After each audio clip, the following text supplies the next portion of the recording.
એટલે પહેલેથી સ્વભાવ ભોળો તો ખરો. એટલે રજૂઆત કરી બગીચામાં ઝાડ નીચે બેઠા બેઠા આઈસ્ક્રીમ ખાતા ખાતા કે સાંભળો, આપણે દાંપત્ય જીવનની શરૂઆત કરીએ એ પહેલાં થોડીક ચોખવટ કરવા માગું છું.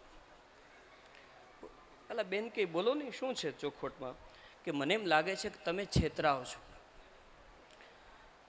એના પત્ની કહે ના, મને એવું નથી લાગતું કે હું છેતરાતી હોય. તો ના, તમને મારા વિશે પૂરો ખબર નથી, મને એવું લાગે છે કે તમે છેતરાઓ છો. પેલા બેને પૂછ્યું કેમ એવું લાગે છે? ત્યારે પતિએ ધીરેથી કીધું કે તમે મારા આ જે દાડમની કળી જેવા જે દાંત જુઓ છો ને, એ હકીકતમાં દાંત નથી, ચોકઠું છે. આમ કહીને બહાર કાઢ્યા. એટલે આટલું કહેવા છતાં પણ પેલા બેનના મુખની આકૃતિ જરાય બદલાય નહીં. પેલો ગભરાવા લાગ્યો, પરસેવો છૂટી ગયો, બીપી વધઘટ થવા લાગ્યું. આટલું બધું કીધું છતાં એને અસર ના થઈ. પછી પેલા બેને ધીરેથી કીધું મને પણ એમ લાગે છે, મારે પણ મારા તરફથી કંઈક ચોખવટ કરવી જોઈએ. મને એમ લાગે છે તમે પણ છેતરાવ છો. પેલા ભાઈએ પૂછ્યું કે એ કેવી રીતે? કે તમે મારા આ સરસ મજાના જે વાળ જુઓ છો ને, એ રેશમી જુલ્ફે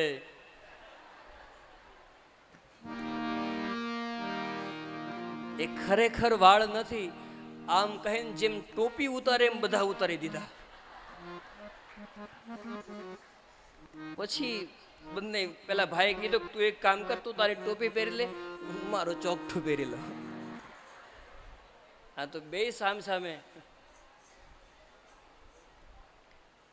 એટલે આવતીકાલે જે તમારે આવવાનું છે ભગવાનના વિવાહમાં, હું તમને એ કહેતો હતો મૂળ, સરસ મજાના તૈયાર થઈને આવજો. જે કંઈ બિલ થાય ઉતારા ઉપર આવીને લઈ જાજો. પણ આમ લાગવું જોઈએ એક બેન કરતા બીજા બેન ચડિયાતા હોય, અને ભાઈઓ પાછા પાછી પાની નહીં કરતા. હવે તો ભાઈઓને તૈયાર કરી આપે. હા, આપણે જરાક આમ પાછું નથી રહેવાનું. માથા પર સાફા, મૂછું ન હોય તો લગાડી દેજો, કોટ ન હોય, સૂટ ન હોય તો બીજાનો લઈ આવજો એક દિવસ પૂરતો. પહેલાં તો જ્યારે ફોટા પાડતા ને ત્યારે આગળ કોટ હોય ને પાછળ ખાલી હોય.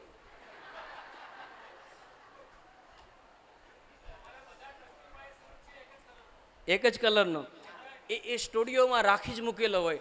પાછળનો પેલો કંઈક પાછળ કાપડની જરૂર નહીં, એ ક્યાં પાછળ દેખાવાનું છે? આવા કપડાં આવતા. એટલે સરસ મજાના, હું પણ કાલ તમે મને જોવા જેવો હશે. આ તો મારા દ્વારકાધીશનો વિવાહ છે, જમાવટ કરી લેવાની છે, જે થાવી હોય એ થાય,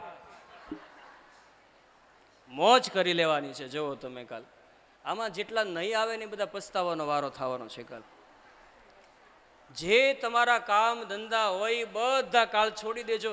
એક એક વ્યક્તિ 3-3 ને લઈને આવજો. આ તો મારા દ્વારકાધીશની જાન છે, આ કોઈ સામાન્ય વ્યક્તિની જાન નથી. મોજ કરવાની છે, આનંદ કરવાનો છે, લડી લેવાનું છે બસ. અને કાલે બહુ ઝાઝી આઈટમ ભોજનમાં છે, ગણી ગણાયની, વીણી વિનાયની, આટલી બધી ભોજનની આઈટમ, ભોજન કરવાનું છે. પરંતુ આજે પ્રધાન જે ઉત્સવ છે એનો આપણે દર્શન કરીએ. શ્રી સુખદેવજી મહારાજ વર્ણન કરે છે, હે રાજન, એક વખત દિવાળીનો સમય હતો અને એ વખતે માં યશોદા પોતાનું કામકાજ કરી રહી છે, ઘરને સજાવી રહી છે. પહેલા તો કેટલો સરસ એમ એક માહોલ થતો, આંગણાને લીપવામાં આવે, ઘરને સજાવવામાં આવે. દિવાળીના સમયે આખા ગોકુળમાં એક ઉત્સવ જેવો માહોલ હતો. દિવાળી નજીક છે અને આ બાજુ નંદ બાબા કોઈ યજ્ઞની તૈયારી કરી રહ્યા હતા. કૃષ્ણએ નંદ બાબા પાસે આવીને પૂછ્યું, બાબા આપ શું કરી રહ્યા છો? નંદ બાબા કહે છે કે લાલા, આપણે દર વર્ષે યજ્ઞ કરીએ છીએ અને આ વર્ષે પણ આપણે યજ્ઞ કરવાનો છે અને યજ્ઞની અમે બધાએ તૈયારી કરીએ છીએ. લાલાએ કહ્યું, પરંતુ બાબા કોનો યજ્ઞ? નંદ બાબા કહેવા લાગ્યા, ઇન્દ્રનો. લાલાએ કહ્યું, શું કામ? ઇન્દ્રનો યજ્ઞ શું કામ? નંદ બાબા કહેવા લાગ્યા, ઇન્દ્ર પ્રસન્ન થાય તો વરસાદ આવે, ઇન્દ્ર પ્રસન્ન થાય તો આપણને કોઈ તકલીફ ના રહે, આખું વર્ષ આપણું સારી રીતે પસાર થાય, એટલા માટે આપણે દર વર્ષે ઇન્દ્રનો યજ્ઞ કરીએ છીએ.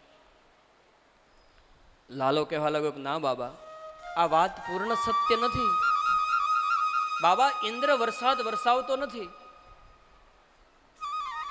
વરસાદ તો કૃપા કરીને ભગવાન વરસાવે છે. અને બીજું, પૂજા જ કરવી હોય, સેવા જ કરવી હોય તો પછી બાબા આ ગોવર્ધનની સેવા કરો, એની પૂજા કરો. બાબા, આપણને ઇન્દ્ર જીવાડતો નથી, આપણને જીવાડનારી તો આ ગાયો છે.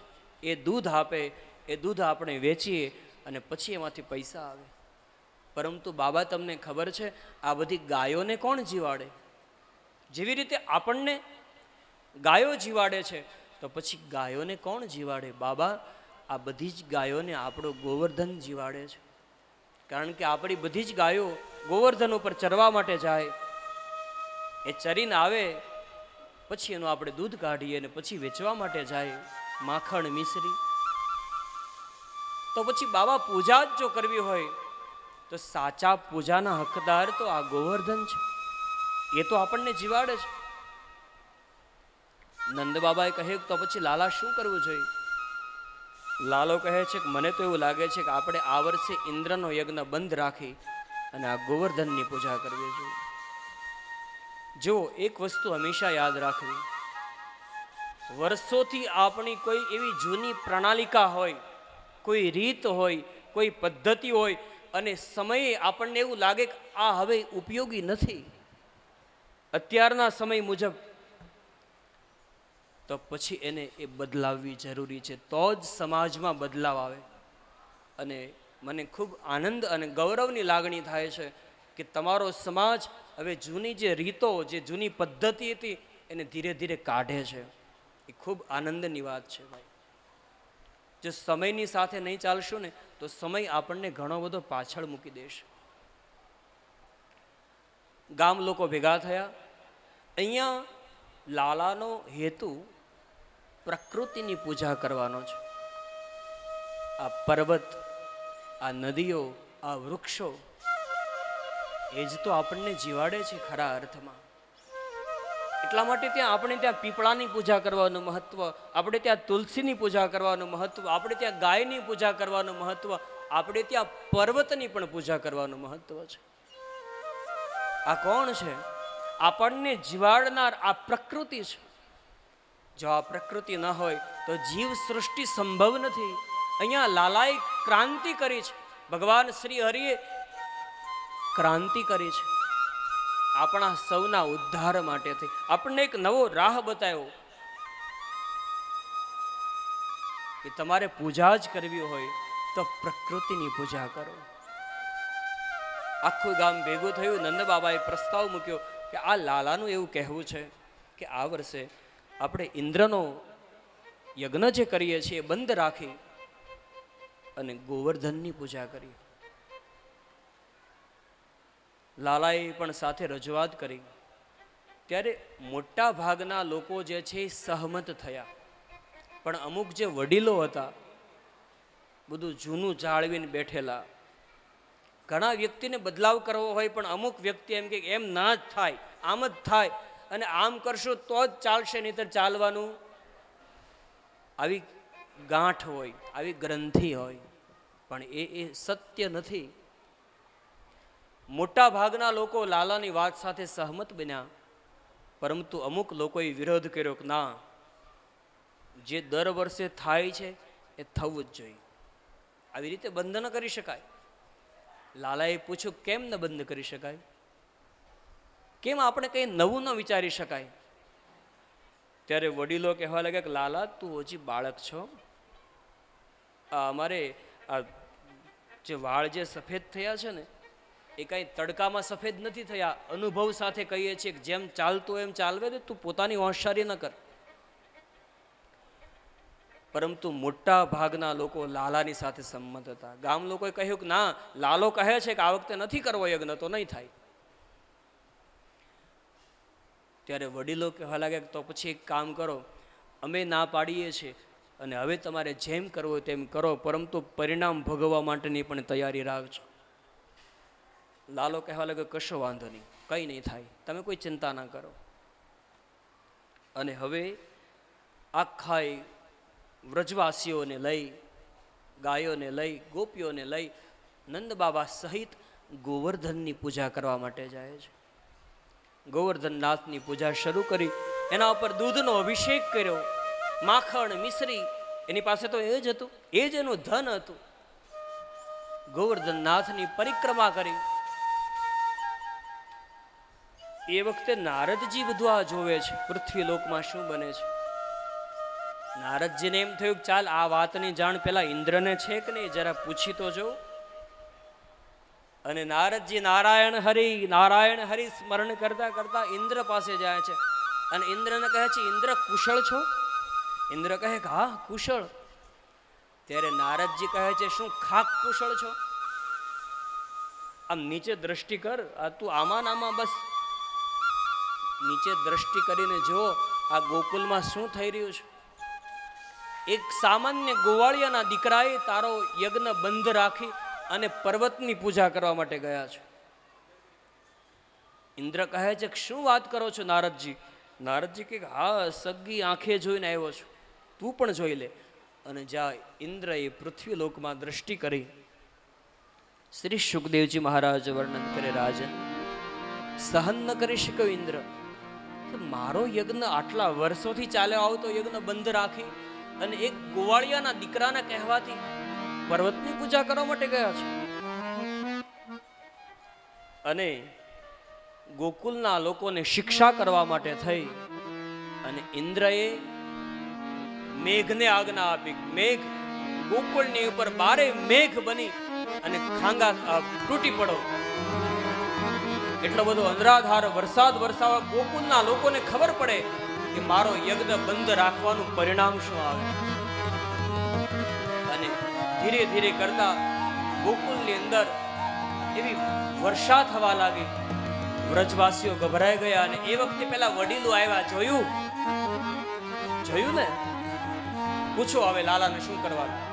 હવે અમને કોઈ પૂછશો માં શું કરવું શું નહીં, હવે તમારે જે કઈ તકલીફ હોય લાલાને મળો. અને એ વખતે લાલો આગળ આવ્યો અને કહેવા લાગ્યો કોઈ ચિંતા કરશો, મને ગઈ રાત્રે એક સ્વપ્ન આવેલું હતું અને સ્વપ્નમાં એવું દેખાયું કે આવું આપણે ગોવર્ધનનાથની આજે પૂજા કરીશું તો વરસાદ ખૂબ આવશે અને હજી ઘણું બધું આવવાનું છે. અને આવી કઈ તકલીફ થાય ત્યારે ગોવર્ધને મને એવું કીધું કે તમારામાંથી કોઈ એક વ્યક્તિ મારી પાસે આવી અને મને ઊંચો કરશો ને તો હું ફૂલની માફક ઉચકાઈ જઈશ. ગોકુલના લોકો કહેવા લાગે આખો પર્વત? લાલો કહે હા. ગોવાળિયા કહેવા લાગે લાલા તને સ્વપ્ન આવ્યું છે, અમને નથી આવ્યો. અમને તો આ વરસાદ આવે એ દેખાય છે અત્યારે. જો તને સ્વપ્ન આવ્યું હોય તો જેમ સ્વપ્નમાં આવ્યું એ પ્રમાણે કર. અને હજી ભગવાન તૈયારી કરે એ વખતે ઇન્દ્ર કહે છે પવનને, એક કામ કરો તમે પણ સાથે મેઘની સાથે એવી રીતે ગોકુળમાં ફૂંકાવા લાગો કે ગોકુલ વાસીઓના ઝૂંપડાઓ ઉડી જાય, ઘર તણાવા લાગે, આખો ગોકુલ બરબાદ થઈ જાય. એવી રીતે તૂટી પડો ગોકુલના ઉપર. અને ગ્વાલ બાલો વધારે ગભરાયા. લાલા હવે તો જો આ તો પવનની આંધીઓ પણ ઉડવા લાગે, હવે શું કરીશું? લાલો કહે છે તમે કોઈ ચિંતા ન કરો, હું હમણાં જ ગોવર્ધન પાસે જાઉં છું. આમ કહીને ભગવાન ગોવર્ધન પાસે ગયા, પોતાના હાથનો સ્પર્શ કરાયો. જ્યાં ભગવાનના હાથનો ગોવર્ધનને સ્પર્શ થયો ત્યાં તો ધીરે ધીરે કરતા આખો પર્વત ઉચકાવા લાગ્યો અને ભગવાન શ્રી હરિએ પોતાના હાથની ટચલી આંગળી દ્વારા આખા ગોવર્ધનને ધારણ કરી લીધો. અને ગોકુલ વાસીઓનો કહેવા લાગ્યા દોડો, જલ્દીથી પોતાની ગાય વાછડાઓ ગોપીઓ બધાયને લઈ અને બધાય ગિરિરાજજીને નીચે આવી જાઓ, તમારી રક્ષા સ્વયં ગિરિરાજ કરશે.